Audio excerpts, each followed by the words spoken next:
This is KGW News at Sunrise. Overcapacity and overworked. We take a look at what's straining hospitals in Oregon and Washington. Also coming up this half hour, Oregon State researchers are studying this brand new 3D model to give them a better understanding of how earthquakes might impact the Pacific Northwest. More on that research coming up. Plus, I love it. I went to school. I go to school here. I stay right next to the Hayward Field, so I love seeing all this. It's really great. We hit the streets of Eugene to get in on all the hype surrounding the World Athletics Championships. And we are up with the chickens at this hour. It is 5 a.m. and that is a live look in Canby at South Barlow Berries. Yep. That's a family-run farm. They sell fresh eggs. I hear the rooster. And berries. Exactly. They are noisy little things, but when you have a farm, you have land, so hopefully they're not disturbing the neighbors. We're going to take a look around all throughout the Sunrise Show this morning. Cock-a-doodle-doo to you on this Tuesday morning here in the Sunrise Show. We were actually out there. My family and I were out there on the 4th of July. Picked a bunch of raspberries. We'll have raspberries for years based on that trip. Yeah, you guys made jam out of it. That looks yeah, it cool. is a pretty cool spot. So we'll have more on that coming up. But Chris is going to hit our weather forecast. And as the weather warms up, the berries are getting a little riper. The blueberries almost. All right, let's get you live out from our Wells Fargo sky camera. This is just a really pretty pre-dawn, pre-sunrise look here. It's 5:01 right now. Sunrise still about 40 minutes away, but obviously, you can see this morning it's clear, which it was not yesterday at this time. So with that being said, we're a little warmer across the region than we were yesterday. It's 62 here at at the airport, 61 in Salem, and we hop over the Cascades, central and eastern Oregon, a good 5 to 8 degrees warmer right now than yesterday. And that will translate to a warmer day today. In fact, some might consider 90 hot. And I think we'll be back in that territory again tomorrow. Your full forecast comes up in just a few minutes, guys. I think we all can agree on that. Chris, thank you. Hospitals in Oregon are once again at or above capacity. As of yesterday, almost every hospital bed in the Portland metro area was filled. And it's also a big issue in Washington right now. As KGW's Catherine Cook shows us, this latest rise in COVID cases we've been talking about is really only part of the problem. Running out of space. In Oregon, the number of open hospital beds is declining. Health officials say rising COVID cases are one factor, but this summer there are many others. Staffing, for instance. We know that many levels of staff have made decisions as a result of the COVID pandemic to cut back hours, to change professions, sometimes leave healthcare entirely. Dr. Renee Edwards is Chief Medical Officer at OHSU. Our hospital is completely full. Like so many hospitals and healthcare providers, OHSU is actively recruiting nurses and other positions. At the same time, they're competing against the growing national demand for traveling nurses and contracted labor. It's a problem that's not just impacting hospitals, but long-term care facilities too. And therein lies another challenge. Some patients are using hospital beds they no longer need while waiting for a transfer to long-term care facilities. When we can't move our patients from the hospital environments of care into those post-acute environments where patients need ongoing care, then it does create a backlog in the system. Here's a look at the latest numbers from the Oregon Health Authority. First, non-intensive care unit beds. As of Monday, the state showed there were 58 available in the Portland metro area. That's just 3%. For ICU beds, 20 were available, or 6%. And dwindling hospital capacity is not just Oregon's problem.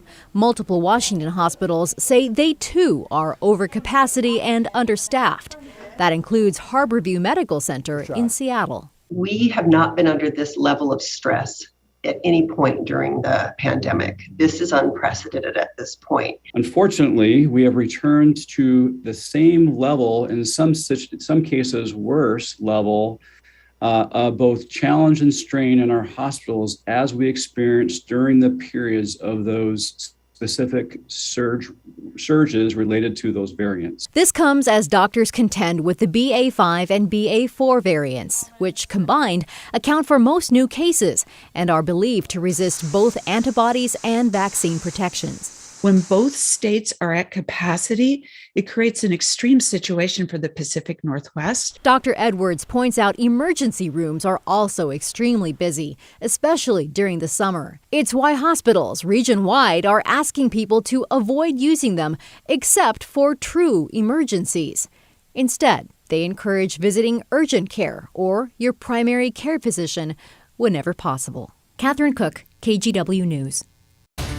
Also in your morning headlines, University of Oregon football team members and family will hold a memorial service later this week to celebrate the life of tight end Spencer Webb. Webb died last week when he slipped and hit his head on rocks while hanging out with friends at Triangle Lake in Lane County. He was 22 years old, headed into his 5th year at U of O, and he was from Sacramento. The memorial service will be at Autzen Stadium, 6 o'clock this Thursday. All are welcome to attend. We're waiting to learn more about a paddleboarder who drowned in the Columbia River yesterday. Vancouver police say the 30-year-old from Hillsborough fell off his stand-up paddleboard near Frenchman's Bar Park and was struggling to swim to shore. Vancouver Fire sent out rescue swimmers, but they say the paddleboarder was underwater for several minutes. They weren't able to get to him in time. Divers later recovered his body. A Portland man, meanwhile, drowned while visiting Lake Shasta down in Northern California. He was with a church group Saturday afternoon. When deputies got there, people were already giving the CPR to the 44-year-old, whose name will be released when his family's notified. Deputies and paramedics tried to revive him but couldn't. Witnesses say he had grabbed a plastic pool floaty, got in the water but went under and never came back up. He was underwater for about 5 to 7 minutes before he was found and was not wearing a life jacket. 4 apartments were damaged by a fire yesterday in southeast Portland. This is Hazelwood Manor at Southeast 26th and Division. Portland Fire says at one point they had 55 firefighters there. Everyone got out safely, including a cat from one of those apartments. Officials say the fire spread to 2 floors and an attic. It appears to be started by a candle. And those are some of your morning headlines. Well, new technology is giving earthquake researchers at Oregon State University a better understanding of what's happening beneath the Earth's surface.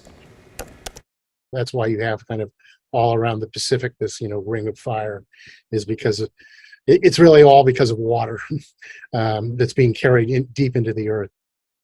That is one of the OSU researchers who are using a new 3D model, that one right there, to study that water that's stored in the Earth's crust about 25 miles below the surface. They say it'll help them gain a better understanding of how some parts of the Northwest may withstand more pressure than others. Researchers say that information is useful when it comes to figuring out just how far a rupture might extend during a massive earthquake. But they also say one thing this model cannot determine is when exactly an earthquake might happen. Okay, they are looking deep into the earth, but Chris has his eye on some open water. A cool shot. A very cool shot. Yeah, I want to thank John Monroe from Headstand Photography. Check this out. This is a gray whale. Can we get there? There it is. We can. Isn't that awesome? Yeah, so John tells me his neighbor said, quick, you got to go get your drone and get a shot of this because it's very fleeting, but that is super cool. John, thank you for sharing. This was just off the coast at Lincoln City a couple days ago. So that's super, super cool. You can follow him on Instagram at Headstand Photography. All right, let's keep you at the beach. The live look from Cannon Beach now. Our camera just now detecting the brightening of the sky there. We still have a couple minutes to go before sunrise, but you can see the north coast is clear this morning. It was not yesterday. In fact, those clouds hung on for quite a while. But as a result, a lot of us, especially inland, are warmer right now than we were yesterday. It's 6 degrees warmer right now here in Portland than we were yesterday at this time. And that will serve as a springboard to what will be ultimately a warmer day today. It's 62 at PDX. It's 59 in Pendleton. Bend yesterday was in the mid-40s. They're up to 54 already, and the sun hasn't come up yet. So today's going to be significantly warmer here statewide. At the beach, minus the cloud cover, it should be gorgeous today. A little breezy in the afternoon as well. Astoria tops out at about 73 degrees. Through the Columbia River Gorge, the west wind really ratchets up this afternoon. I've got the Dalles at 96. You will likely hit triple-digit heat tomorrow with west winds gusting to nearly 30 miles an hour. That's like hair dryer in the face weather, right? Let's take you over to Central Oregon. Mid-90s with full sunshine there. Same story across the eastern part of the state. Not quite as warm, but what I should say is warmer than yesterday with full sun. And Futurecast has the I-5 corridor generally between about 86 degrees and 92 or so, give or take. 89 here in Portland, 89, 90. You get the idea. It's going to be a toasty one today, and our 7-day forecast certainly bears that out. So I've got us at 91 today, 90 tomorrow, and then I'll step out of the way. You can see that we start to kind of stair-step it down just a little bit. By Friday, we're back into the comfort zone, right? Maybe 79 to 81 degrees with full sunshine. You will note a lack of any rain in that forecast, which is not strange by July standards here in Portland. We are certainly in our warmest and driest time of the year. And guys, I've got us back up into the mid-90s on Monday of next week. It's a little early, but I can tell you that Tuesday and Wednesday are looking even hotter, and we'll keep our eyes on that. In the meantime, feast your eyes on all the sunshine. Yes, the little lower temperatures. Chris, thank you. Coming up, the world has descended on Eugene. We're going to hear what visitors and residents are saying about the track and field meet. Also, we are getting ready for the KGW school supply drive. It officially kicks off next month, but we need your help right now. Last year, we collected school supplies for more than 15,000 kids, and we want to help even more because every fall, unfortunately, more than 50% of students start the school year without the supplies they need. So this morning, we have a big shout out to McBee Shakes, Crepes, and Cones over in Washington County. They signed up, and we say a big thank you for all your help. You can join us too. Go to kgw.com/school to sign up your organization. We'll send you a collection kit, and you can collect school supplies for your school district.